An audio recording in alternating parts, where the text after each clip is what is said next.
Public schools in Rivers State, particularly at the primary and secondary level, are generally in a deplorable condition. It's a fact. The reason is because of abandonment by people who are supposed to be doing the needful. As at yesterday, the House Committee Chairman on Education found out that one teacher is teaching 2 classes. 2 classes are in one classroom being taught by one teacher. Primary 1 and 2. So the teacher will teach primary 1 small, a little, while primary 2 is listening to primary 1 class. Then primary 1 will stop listening, while the teacher will teach primary 2. Maybe they are blocking their ears, and they are in the same classroom. No toilets, no electricity, yet that school is sharing fence with the PhD headquarters. No light, no electricity, no security. That same school is directly opposite the police headquarters. Meanwhile, vandals have taken over the school. They destroyed the little facilities they had before now. The worst of it is that upon what we said when this motion came up, nothing has happened. The Rivers State Executive Council has not done anything. They have done nothing to remedy the situation. This is a sad commentary. Something has to be done to our schools, for our children, for the future of this state. Our primary schools and secondary schools cannot remain like this. They cannot remain without teachers. When the last administration was leaving, the plan for the employment of people, I think 10,000 staff across the state, took place, interviews. What has happened? People were not employed. But when it is time for protest, funds will come for people to go and protest. When it is time to employ teachers and make teachers to be in the classrooms, there will be no money. We cannot continue to keep quiet.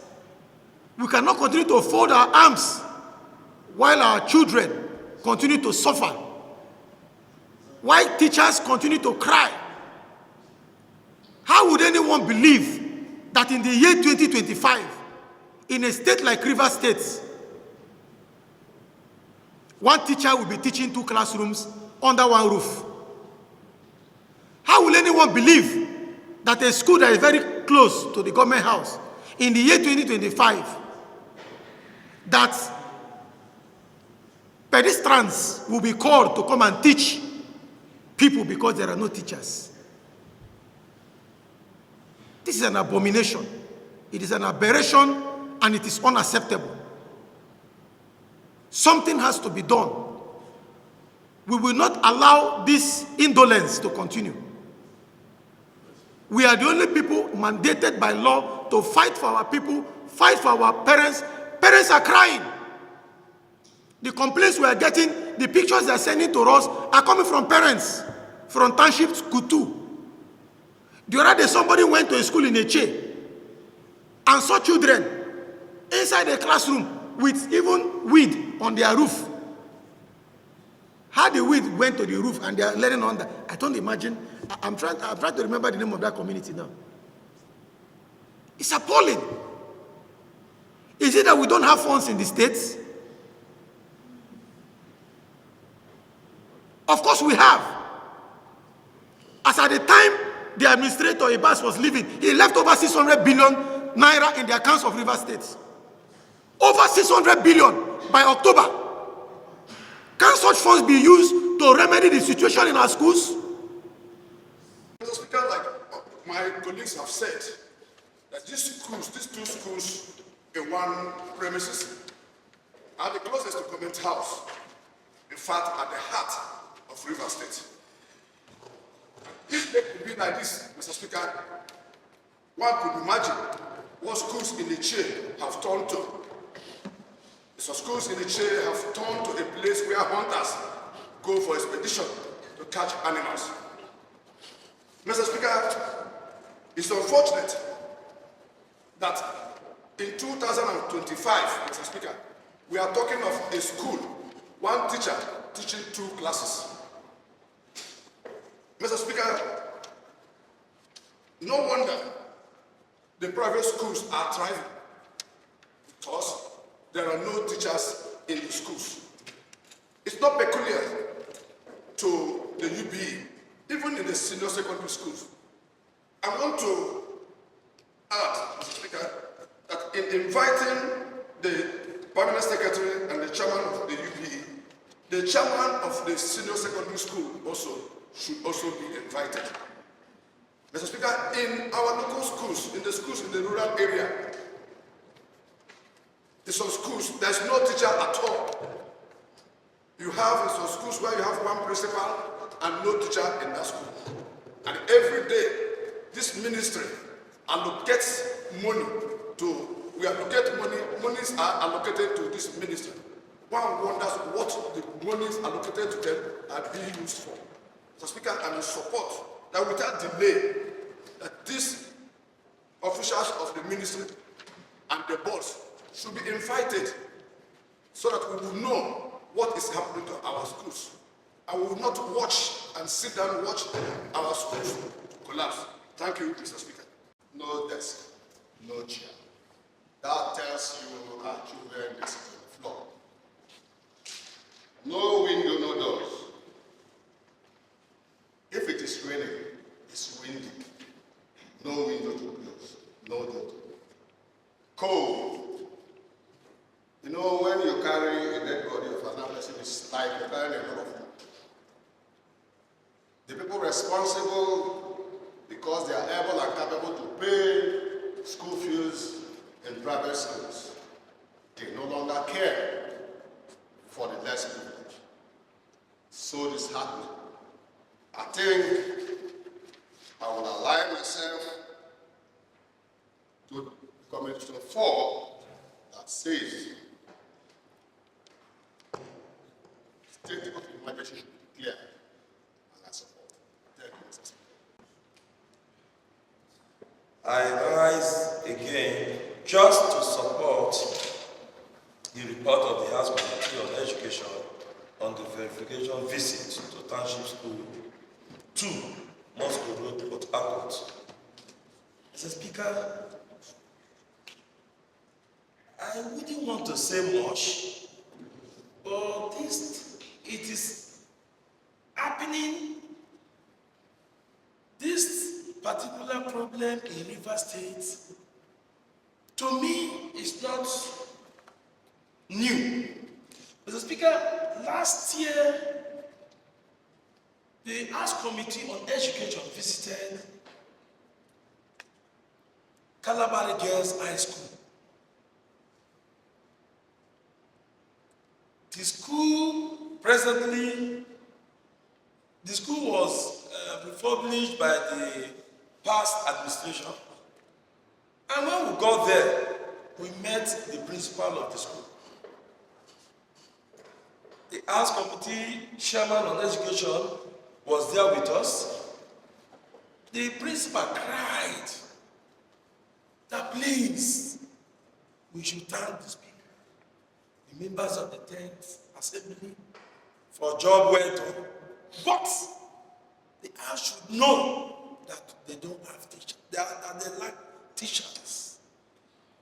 Mr. Speaker, I am aware that most of the secondary schools in River State do not have teachers, do not have securities where our children go to learn. Mr. Speaker, I wish you extend this visit to some of the local government. Mr. Speaker, a few days ago, I visited Opopo. For a friend's occasion. Mr. Speaker, when they pointed out comprehensive secondary school Opopo, I wept.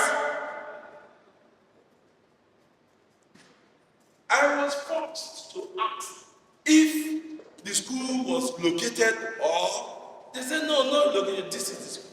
Mr. Speaker, I want to plead that you send a special delegate to Tobobo to see the state of things. Send to K,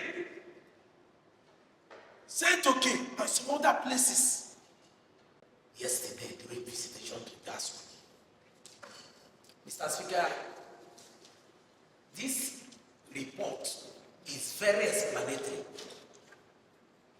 If it is not that we must do justice to this report by debating, I would have said that all that has been applied here, all that has been recommended, that justice should be done to them immediately, because it's an eyesore for a school that is in Port Harcourt Metropolis, in a city of Port Harcourt local. It is the closest to government.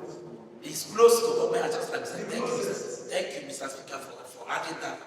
So, Mr. Speaker, it's very unfortunate. Let me go to prayer 4. Urge the government to declare a state of emergency in the universal basic education in the state, starting with the township school 1 and 2. What that school needs is total rehabilitation, maybe demolishing them and building a new one. That is what that. Mr. Speaker, I won't say much because, like I have said, this report is very explanatory. It has served all purposes. So I want to urge my colleagues to add their voice and support this recommendation. Thank you, Mr. Speaker. We have visited Township School, and our findings as a committee is that 1, there are 2 schools affected in this location, in the same premises. There are Township School 1 and School 2, Moscow Road, Port Harcourt. 2, the schools are in terrible state, Mr. Speaker. 3, the world-class primary school structures are in a state of ruin. Everything has collapsed. 4, the library computer laboratories have been looted, vandalized.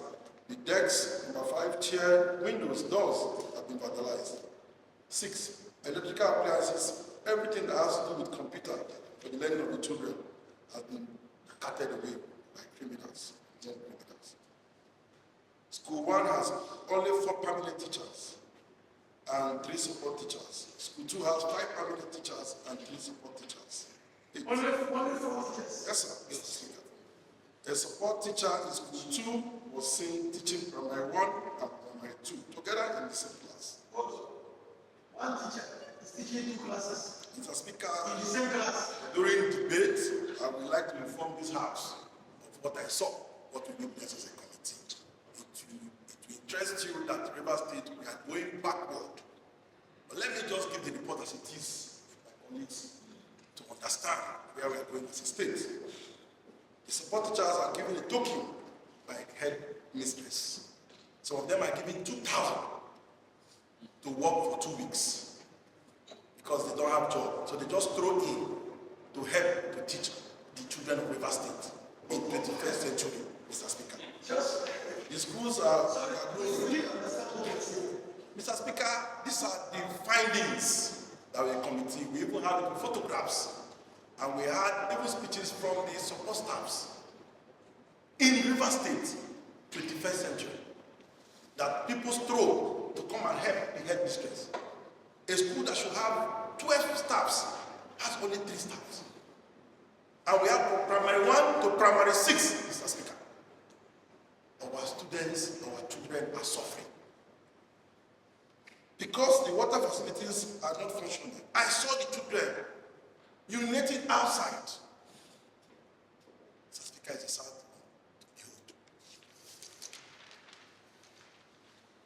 Security officers engaged by the school are no longer there. So the schools are not even safe and secure, both for the students and for the teachers. Finally, we ran into Port Harcourt City Council staffs, trying to see whether they can help to cut the grasses for them. I commend them, but I decided to put it as a findings. One of the findings, what we saw, just to be very transparent to this house. Mr. Speaker, these are our recommendations as a committee. Against the background, the committee recommends as follows: that the House do invite seriously the Permanent Secretary, Ministry of Education, and the Chairman of River State Universal Basic Education to appear for her explain the state of affairs in the universal education schools in our dear state. Pursue the government to embark on immediate security architecture of all township schools, especially the ones we visited, that are in the heart of the state capital. Reward the 6 support teachers that we saw in the 2 schools, who sacrificed their time and energy to teach the future of this state, our children. Urge the government to declare a state of emergency in the universal basic education in this state, Mr. Speaker. Employ enough teachers to address manpower needs in the education sector around River State, and other decisions this House may deem fit in this presence. Mr. Speaker, my conclusion will be that, Mr. Speaker, the House finding was what the assignment, even beyond. We are convinced our recommendations will go a long way addressing the challenges in our education system.